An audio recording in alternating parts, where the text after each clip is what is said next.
I am very happy. I am very happy. Me happy आहे. आणि चर्चेअंती हा निर्णय घेतलेला आहे आणि म्हणून त्यांचं खातं हे बदललेलं आहे. त्यांना दुसरं खातं दिलं आहे आणि कृषी खातं हे मामा भरणेंना देण्यात आले. फक्त एक बदली झाली आहे, त्यांच्यावर कारवाई झाली नाही एवढंच मला म्हणावं असं वाटतंय. आता विरोधकांकडून खूप टीका केली जाते की इसकी टोपी उसके सीएल फक्त असं नाही आहे. जो आरोप केला होता तो काही सिद्ध झालेला नाही. खातं सांभाळताना त्याची बारीक सारीक माहिती असल्याने माणसे ग्रामीण भागात आपल्याला नेते जास्त समजू शकतात. कृषि मंत्री का विभाग बदला गया तो क्या ये अन्य मंत्रियों के लिए संकेत है कि संभल जाओ? ये सभी के लिए संकेत है. खपून घेणारे कडक कारवाई करू, तीव्र कारवाई करू, आता सहन करणार नाही. हे नुसते शब्दाच्या बुडबुड्याला काय अर्थ आहे? कारवाई करा ना. क्रीडा मंत्रालयाची जबाबदारी देण्यात आली सर तुमच्याकडे. राज्याचे मुख्यमंत्री माननीय नामदार देवेंद्रजी फडणवीस, राज्याचे उपमुख्यमंत्री माननीय नामदार एकनाथजी शिंदे साहेब आणि माझे नेते आणि राष्ट्रवादी काँग्रेस पक्षाचे राष्ट्रीय अध्यक्ष, राज्याचे उपमुख्यमंत्री वित्त आणि नियोजन मंत्री माननीय नामदार अजितदादा पवार साहेब यांनी जो निर्णय घेतला तो निर्णय मला मान्य आहे आणि त्या निर्णयाप्रमाणे माझी वाटचाल पुढे सुरू राहणार आहे.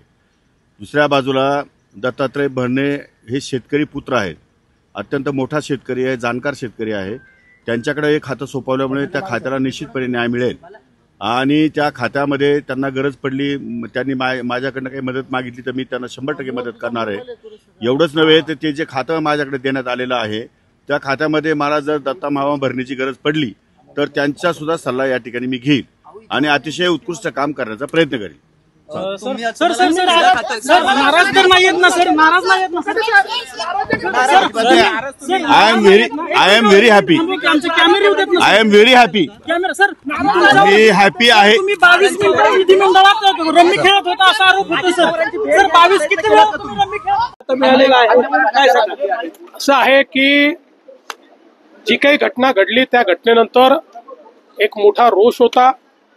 त्या संदर्भात सन्माननीय अजितदादा पवार आणि आमचे दुसरे उपमुख्यमंत्री एकनाथराव शिंदे आम्ही सगळ्यांनी चर्चा केली आणि चर्चेअंती हा निर्णय घेतलेला आहे आणि म्हणून त्यांचं खातं हे बदललेलं आहे. त्यांना दुसरं खातं दिलं आहे आणि कृषी खातं हे मामा भरणेंना देण्यात आले. अजून असा बदल होऊ शकतो का? कारण शिंदे गटातल्या मंत्र्यांवर देखील नाराजी आहे. आता तरी दुसरा कुठलाही बदल या ठिकाणी होईल अशी चर्चा नाही. एकदा सूचना दिलेल्या आहे की असं वादग्रस्त वक्तव्य करू नये भविष्याच्या काळात. हे नक्की आहे की आता जर कोणी अशा प्रकारे बेशिस्त वर्तणूक करेल तर त्यांना सगळ्यांना आम्ही सांगितलेल्या तिघांनी की आम्ही हे खपवून घेणार नाही आणि याच्यावर कारवाई होईल. हे मंत्र्यांची आदला बदल झाली आहे. तर आता विरोधकांकडून खूप टीका केली जाते की इसकी टोपी उसके सीएल फक्त असं नाही आहे. जो आरोप केला होता तो काही सिद्ध झालेला नाही. त्याच्यामुळे तत्कालीन आता एक उपाय म्हणून की बाबा एक राग असेल तर तो त्याच्यासाठी अदलाबदली केलेली, असं काही त्यांच्यावर आरोप सिद्ध झालेला नाही. आता माझं तर अर्ध्यापेक्षा जास्त आयुष्य मुंबईमध्ये गेलं. मुंबई महापौर, आमदार आणि आमदार आहे. माझी शेतीवाडी आहे, मी शेतीवाडी करतो. जवळजवळ वडिलांची पण आमची होती. आता सुद्धा जे आहे 70पासून मी काही शेती घेतल्या ते करतो. पण तरीसुद्धा ती माहिती शेतकऱ्यांच्या प्रश्नावर मी नेहमी त्यांच्या पाठीमागे उभा राहतो. असं राहिलं पाहिजे, प्रत्येकाने राहिलं पाहिजे. पण खातं सांभाळताना त्याची बारीक सारीक माहिती असल्याने माणसे ग्रामीण भागात आपल्याला नेते जास्त समजू शकतात. ते जास्त न्याय देऊ शकतो. असं नाही की मी सांभाळू शकत नाही, पण ते जास्त न्याय देऊ शकतील असं माझं म्हणणं आहे. पण ठीक आहे ना, भरणे मामा सुद्धा ग्रामीण भागातले आहे, त्यामुळे मला असं वाटतं काही अडचण येण्याची गरज नाही. तसं प्रत्येक खातं हे महत्त्वाचं आहे. सर, जिस तरीके से कृषि मंत्री का विभाग बदला गया, तो क्या ये अन्य मंत्रियों के लिए संकेत है कि समझ जाओ? ये सभी के लिए संकेत है कि हम लोग जनता की सेवा करने के लिए आए हैं और जनता की सेवा करते समय हम क्या बोलते हैं, हम क्या करते हैं, हमारा बर्ताव कैसा है, ये सारी चीजें जनता देखती है, इसलिए उसके ऊपर अंकुश होना ही चाहिए। खपून घेणार नाही, कडक कारवाई करू, तीव्र कारवाई करू, आता सहन करणार नाही, हे नुसते शब्दाच्या बुडबुड्याला काय अर्थ आहे? कारवाई करा ना. मी सांगतो काय, तुमच्यात दम नाही म्हणून तुम्ही कारवाई करू शकत नाही, हे स्पष्ट दिसतं. नुसतं बेशिस्त खपून हे तर 10 वेळ झालं. काय बेशिस्त खपून? लोक दिवसा ढवळ्या रस्त्यावर नाच करतायत, सभागृहात विधिमंडळाच्या सभागृहात रम्मी खेळतायत, नोटाच्या गठ्ठ्याच्या गठ्ठे सगळ्याला दाखवतात. तुम्ही 2-2, 5-5, 10-10 लाख रुपयासाठी लोकांवर कारवाई करतात ईडीच्या. इथं तुमचा मंत्री एवढ्या मोठ्या नोटाच्या सुटकेसा घेऊन बसलेला आहे. तुम्ही काय बेशिस्त खपून घेणार? आणि रोज बेशिस्तच तुमचं सरकारच बेशिस्त आहे. फक्त एक बदली झाली आहे, त्यांच्यावर कारवाई झाली नाही, एवढंच मला म्हणावं असं वाटेल.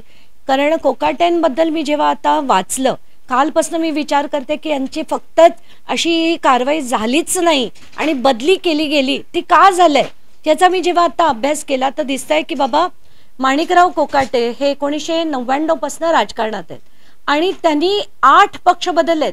म्हणजे काँग्रेसमधनं राष्ट्रवादी, राष्ट्रवादीमधनं शिवसेना, मग पुन्हा राणेंबरोबर बाहेर पडून काँग्रेसमधनं भाजप, मग इंडिपेंडंट कॅन्डिडेट होऊन मग पुन्हा ते जे राष्ट्रवादीत आले. म्हणजे हे काही देशसेवा करायला आले नाहीत, त्यांना कुठली विचारधारा नाही.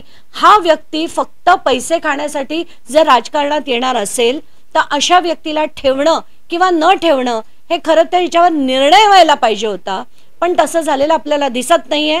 आत्ताच्या घटकेला झालेली ही फक्त बदली आहे, एवढंच म्हणावं असं वाटतं. सोशल मीडियाच्या भाऊ गर्दीत विश्वासार्हतेने चकाकणारे नाव म्हणजे लेट्सअप मराठी. सगळ्यांना, सगळ्या नागरिकांना ती स्पीच, ती लेट्सअप वरील मुलाखती म्हणजे विचारांचा खजिना. त्यानंतरच्या निवडणुकीमध्ये मला सोडून गेले. बातम्या केवळ वस्तुस्थिती सांगणाऱ्या, न प्रोपगंडा, फक्त जनतेचा अजेंडा. क्योंकि आने वाला कल जाने वाला है, जाने वाला कल आने वाला है. राजकारण, मनोरंजन असो की क्रीडा क्षेत्र, महाराष्ट्राची स्पंदने संवेदनशीलतेने टिपणारे माध्यम म्हणजे लेट्सअप मराठी. जगासोबत एक पाऊल पुढे राहण्यासाठी लेट्सअपचे ॲप, सोशल मीडिया आणि वेबसाईट सोबत कनेक्टेड रहा.